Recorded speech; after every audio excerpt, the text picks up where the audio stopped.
plugged directly into the inverter. There's also a little phone line in there. All that is, that phone line goes actually to the panel that is up inside on the control panel and everything for you. So are those TVs both coming through this inverter then? All right, Yep. cool. Everything goes through the inverter and everything on here. Just the fridge is plugged directly into it, so that way if anything were, to get like connection or to get severed or anything like that, it's wired directly to it for you. So, Oh, the fridge is going through the inverter? yes, yep. Because this fridge does not run off of propane. This fridge only runs off of 110 electric power. So what it's going to do is when you're not plugged in, not using propane or anything like that, it's going to actually use the inverter to transfer the 12 volt power to 110 power. That way it can actually power the fridge.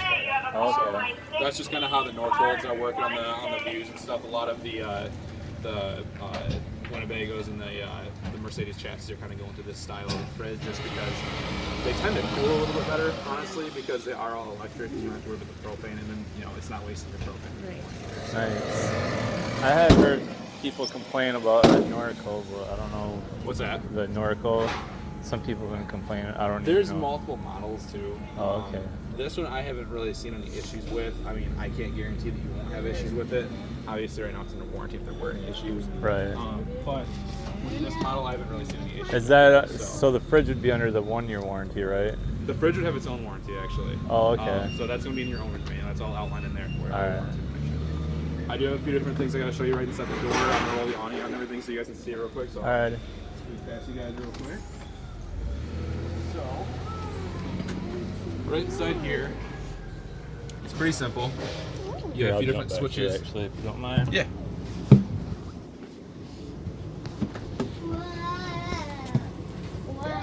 So up on the top, we'll start up here. You have a few different switches here. This little light switch here is going to do the little step light as well as a little entry light up on the outside there for you. This one right here is going to do your exterior step for the power step and everything. So that's going to allow you, if it's off. When it can stay open. Or... Exactly, yep. Then this one right here is going to open and close that vent up top. Okay. Then this one is going to do your living room overhead lights here for dim or full brightness. Yes. Don't be Then you being have the radio here. The radio is pretty simple. So you have turn all the zones down and out first. How do you change that outside? So that's all control from right here. So if you go to zone A, and then you have zone B, it's going to be back there, and then zone C will be outside. So zone C. Yeah. So that way, with this system, it actually lets you adjust the volume for each setting. So that way, loud up front, quiet in the back, off or outside. You can all adjust the volume from right That's there. not tied into the TV at all, is it? It is actually. This one? Yep. All right. Now the TV does have another HDMI port behind it for you too, so that way you can plug it with a Blu-ray player because this does only play just plain DVDs. So if you want a Blu-ray player, you only have Blu-rays and stuff like that. You plug it in up top there. So does that doesn't operate? Plug into that TV in the back? Not in the back, All right. just the one up front here. Yeah. And then your switches down here. You have your awning lights, turn the awning lights on and off. And then you have the actual switch for the awning. You hold it until it goes out all the way. Once it's out all the way, you just take your hand off the button. So I'll show you what it looks like once it's out too. The best way to tell is this one has the awning lights, I believe, on the tube. So when you roll it out, if you want to have the awning lights on first, as soon as you see the lights and you roll it out, you know that you're out all the way. That's the biggest way I can tell people to remember that with these ones. And there it is. So just take your hand off the button and you're good to go. So now with the the electric awning, it's auto dumping, so it's made to dump the water off on its own if it ever gets too heavy up there. The only thing I will tell you with it, it does not let you choose what direction it dumps to when it auto dumps. So if you want to pitch it manually, you can still do that, and I recommend doing that so that way you don't have to worry about your camp chairs getting soaked, stuff like that. So, but that's all done with the awning arms and everything. Then the last couple switches down here, you have this one actually. I'm trying to think. This one. This is not the step. The step's actually down here. So the step actually has its own switch right down here for you. Yes. And the battery on and off. Turn the battery disconnect on and off. This one, baby. I believe, is an outside light. Side. Because this one I actually had almost this exact same model a couple weeks ago, and I could not find the switch anywhere. One thing I can think of is cargo lights or light on the other side of the camper. Keep your shoes up, you can go on the bed. But right, actually, If if you take your shoes off, you can If go you on look the up bed. on the top up there, there's The TV in the bed. LED strip across the top up there. I do believe. Haven, don't shut that right now. Yep, so that's that LED strip up there. Yep. It's really hard to see if you're not paying attention to it. But that's that LED strip up there for you. Yep. So that's the one that's right next to the vent up here for you. So that turns that on and off. So like I said, that one's kind of, it's hard to see sometimes because if you're not looking at it, you don't even notice it. Yeah. Especially when you're sitting down here trying to show people, and Right. you obviously can't see up there to see it. So that's really all there is right down here. So that's pretty basic with that. You do have a couple batteries right up underneath here. These are going to be your house batteries and everything. So this just releases from here. Those are the wet batteries. The house batteries. So these are just your standard RV batteries.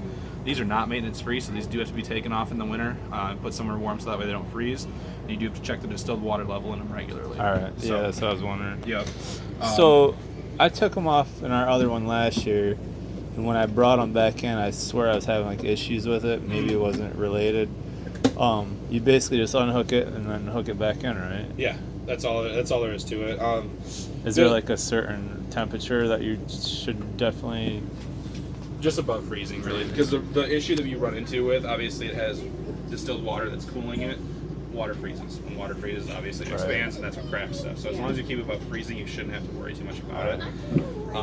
But that's pretty much the biggest thing I can tell you. As long as you put, like my dad puts ours for our fifth wheel in the storage room downstairs, and that keeps it off the floor, he doesn't have any issues with it. The other thing down there too, you can upgrade to maintenance-free batteries, lithium-ion shell batteries, stuff like that. You can upgrade to those, so that we don't have to worry about it.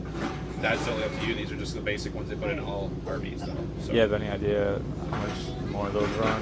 it depends. They vary. I know the maintenance-frees are probably the cheapest you're looking at, but I know when it comes to like gel batteries, you're looking at $3,000 a pop. They're expensive. But So maintenance free, or they won't freeze? maintenance free is like your basic car battery, yep. So that's Alright. like ones that you leave out. You can leave out here just every couple weeks, once a month or something. Come out, start the engine up, run the generator or something like that. Just Because to we kinda use charge it, the we battery. do use it in the winter and stuff. Okay. We go down to North Carolina every once in a while and stuff. Okay. So Yeah, that's what I mean. If you that was what I would recommend, just because the maintenance frees are a little bit nicer for you. You don't have to worry too much about them. right. No, that's kind of what I tell people to do. If a lot of people will trade their maintenance free, like where they trade it with a maintenance free, they'll have us switch it out for them. Gotcha. It's just a lot easier for you guys. So, but it's an option to look into though. For Alright. sure. So. Up top on your vent, so you have the switch down there to raise and lower the vent. You also have one up here that can raise and lower the vent. So you can raise and lower it here too. And this does have a screen and everything, so all you do is you just pull this across here and latch it shut, and then you have a screen. You pull it the Nice. opposite direction, it pulls a shade for you. So that Okay. way it blocks out the light and everything. So that's just all manual there, pretty simple with that. With your bed here, this does fold up and everything, so you can fold this cushion up here, fold it over just like that, so that way you have a little bit more headroom when you're driving and stuff. I know I'm tall, I tend to have not a whole lot of headroom back here, so I like to do a little bit extra. So, but your ladder right here stays right there for travel and everything. It's just latched in there. When you hold this down, the ladder just attaches right to the inside there and everything. So then you just pull it down, push it back in place, and you have the curtain that goes all the way across for you and everything. So that way you can close one side or you can close the other side. Obviously, you can close both too. So again, that's all personal preference and everything though. So we'll go into the kitchen here real quick. So with the TV, there's a little latch behind here that opens up. Yeah, I was trying to figure it. Yeah. It was hard for me to It's- figure that out. You kind of have to push it in while you pull because it's a little bit tight on there, but then it slides just like this and rotates over. And back behind here you have that HDMI port I was talking about, so you can hook your HDMI in right there. You also have your antenna booster right here. So on Alright. top of the camper you do have that TV antenna.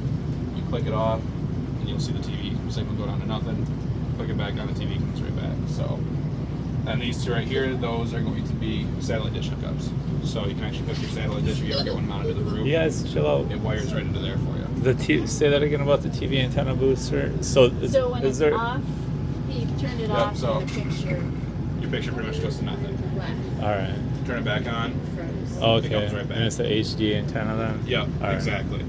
Now the actual antenna is right up top here. All right. So the cool part with this antenna here, if you look, there's You get that sound. all these lights right here that tell you how strong your signal is. This Oh, little switch here, nice. all that does is turns those lights off. that does not turn the power to the antenna off. Because if you see, I turn that off.